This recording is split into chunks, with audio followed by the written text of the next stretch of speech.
Hello students. You are most welcome to start the syllabus of the 9th chemistry, and the first topic of the chemistry, I think you must have seen the book, is the matter around us, that is matter in our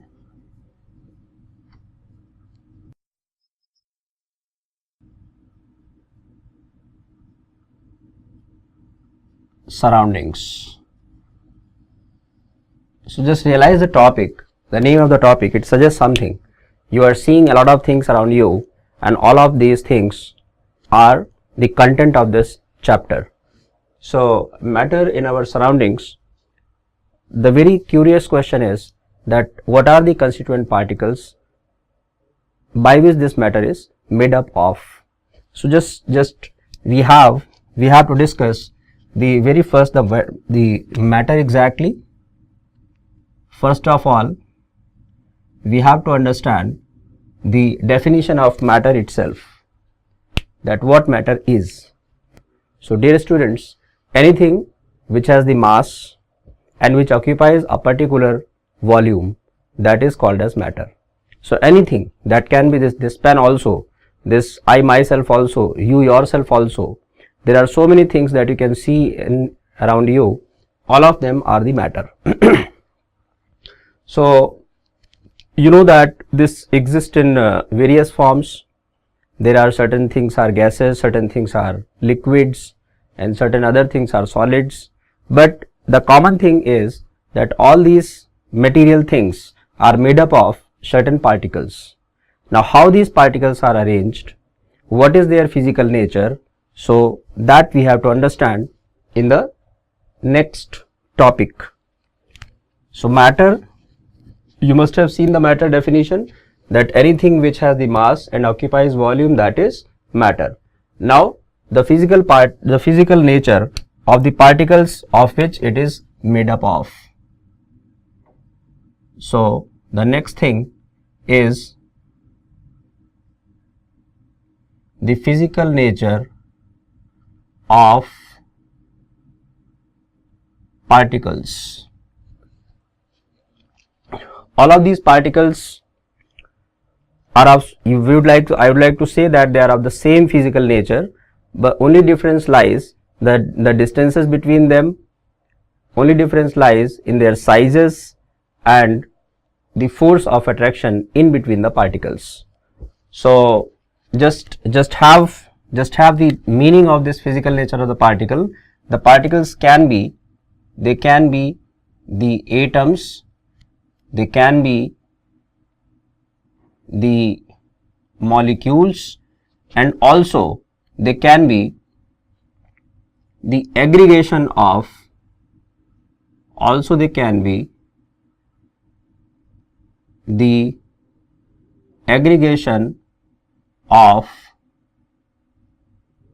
atoms or molecules. So what is the sense of this aggregation? Sometimes you must have seen that a bulk of material is there. Just imagine if you start dividing it into the smaller pieces, then you will have one certain limit at which you cannot disintegrate further.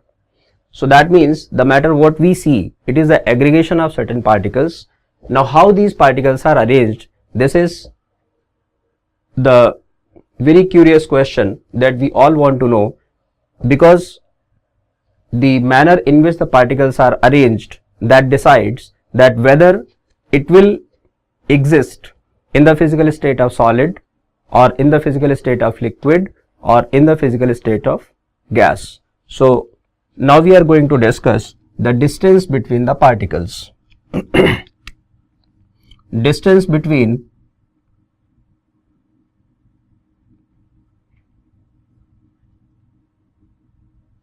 the particles. So let us summarize up to this level what we have started. We have started that what matter is, So I told you that matter is that which has the mass and it has a certain volume. Now further what we have discussed, that physical nature of particles of which the matter is made up of. Now these particles can be the atoms, can be molecules, can be the aggregation of atoms or the molecules. So I given the example that if you start the disintegration of anything, any solid particle, then at a certain level you cannot disintegrate further. That means that they are the aggregation of certain particles. Now this is one feature of the particle of the matter, that there is a certain level of distance between the fundamental particles of which they are made up of, and the distance between the particles is very much important because it is responsible for the physical state of existence of the matter. So when the distance between the particles is very less, for the lower distances, when the distances are very lower distances, it implies that physical state of the matter becomes solid. Now I would like to say this thing with one example, that you must have the realization, you must have taken at some extent of time the balloons, you must have seen the gas. So in the balloons what you see, that you put up the air inside and it bulges, and you also have realized, you played with the balloons, that when you press it, then the volume of the balloon becomes less. However, when you release it, it becomes further and it further enlarges. So what it says, that yes, there must be some distance between the molecules, and therefore it has opportunity, it has the ability, it has a property to come closer. But this property we cannot see in case of solids. You must have this realization, this experience from the daily life, that we cannot compress the solid materials. However, the liquid material also can be compressed up to some little extent, but the gases can be compressed very heavily. That means what? That in case of solids, the distances between the particles are very less. However, in case of liquids, the moderate distances are there.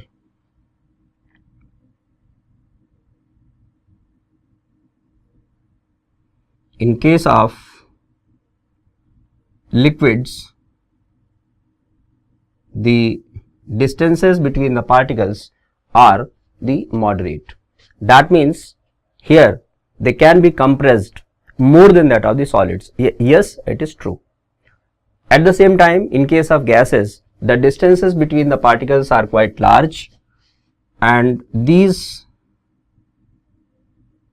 large distances they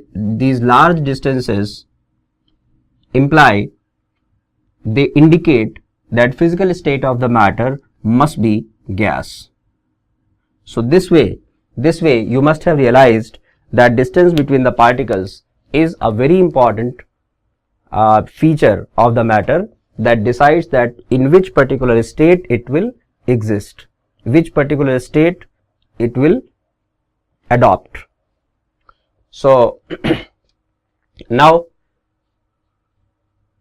the very question again arises, that what are the factors which decide that in which particular state the distance will be large, and in which particular state the distance between the particles will be less. So further you have to understand that distances are always controlled by the interparticle forces of attraction.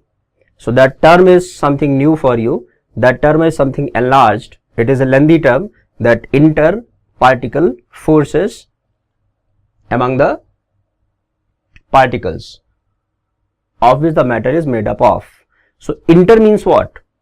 You must have used this term, that international cricket match, international cricket between Hindustan and Pakistan. So inter means what? Between the two nations. So international means between the two nations. Here interparticle means between the two particles. So when we call the interparticle force of attraction, that means what?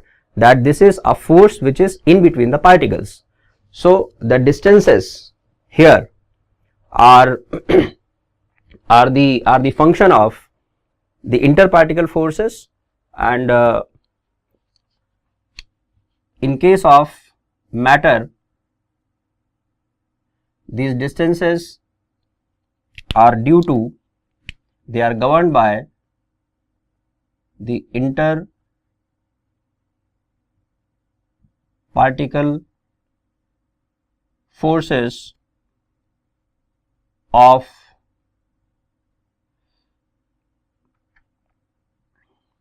attraction. Now, which kind of interparticle forces are there?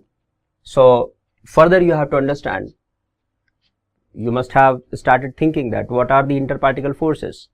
So, here at this moment you have to understand that in the universe there are only two forces, particularly there are only two forces which are responsible for the attractive forces. One is the electrostatic force of attraction. Electrostatic force means what? The force between the two charged particles. The charged particles can be of the same nature, something like plus q and plus q. At the same time, the charged particles can be something like plus q and minus q. So, when the charged particles are of different nature, then definitely the electrostatic force becomes attractive in nature. Then electrostatic force becomes attractive in nature.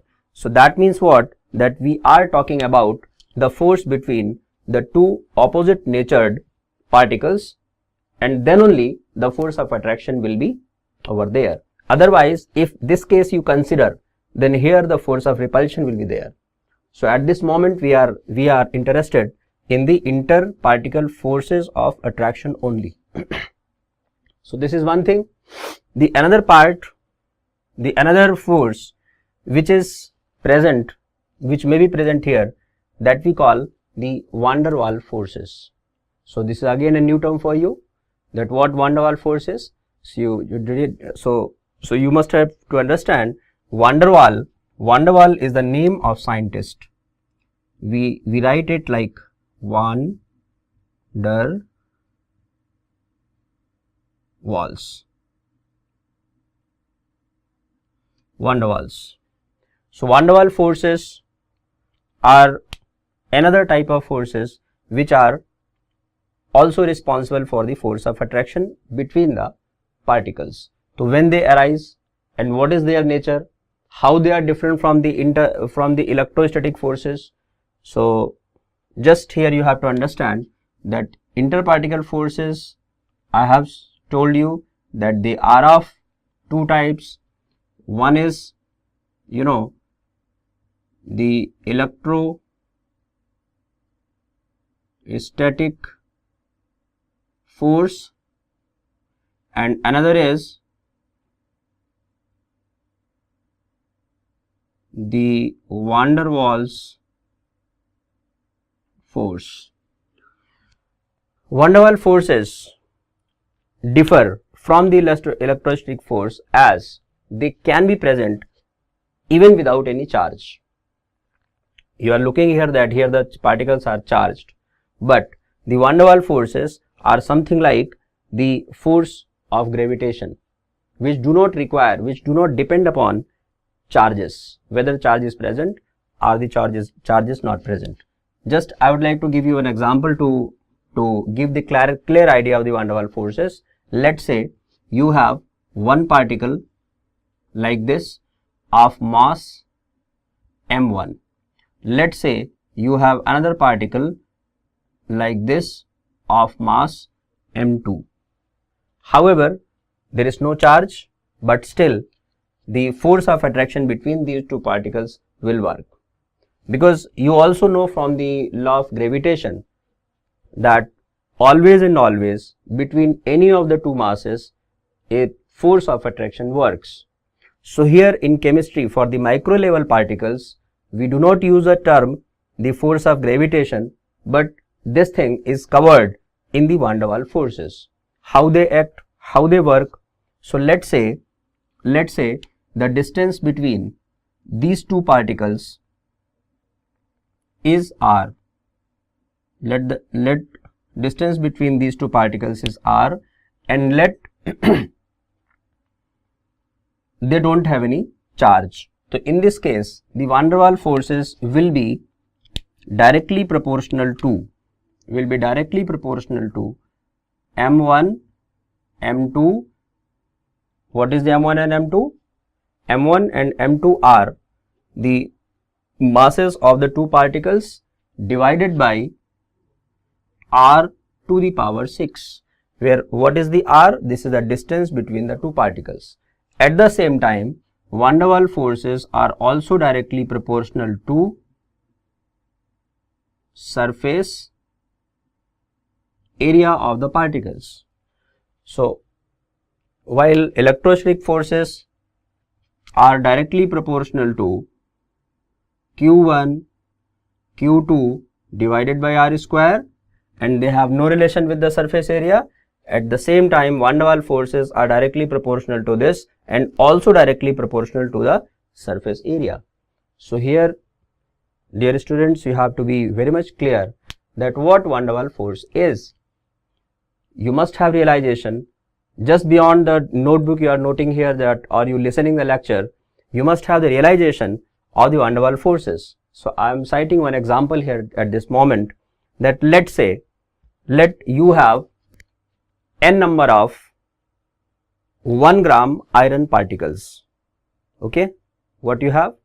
You have n number of 1 gram iron particles, and you have arranged these particles in a certain manner.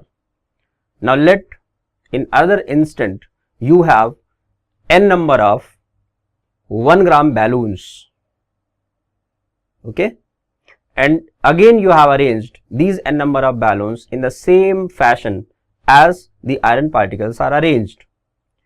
Now if I ask that in which case the van der Waals force will be greater, so just think and you will have the obvious answer that in case of balloons the van der Waals force will be greater.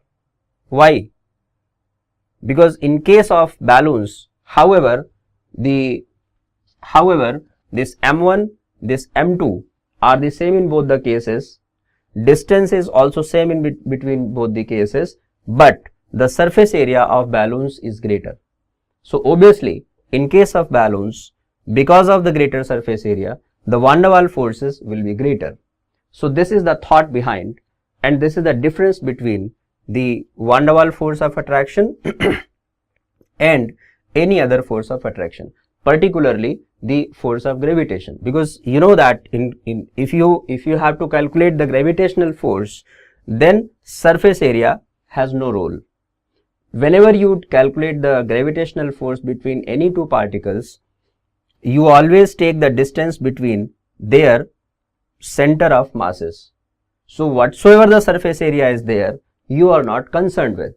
So this is the basic difference between the understanding between the thoughts of the two forces. One is the van der Waals and one is the gravitational force. The gravitational force I haven't discussed here, because in chemistry we have to discuss the electrostatic force of attraction, the van der Waals force of attraction. The sort of gravitational force is covered in the van der Waals force itself, because when we write this expression, so very same expression we also use in the calculation of gravitational force.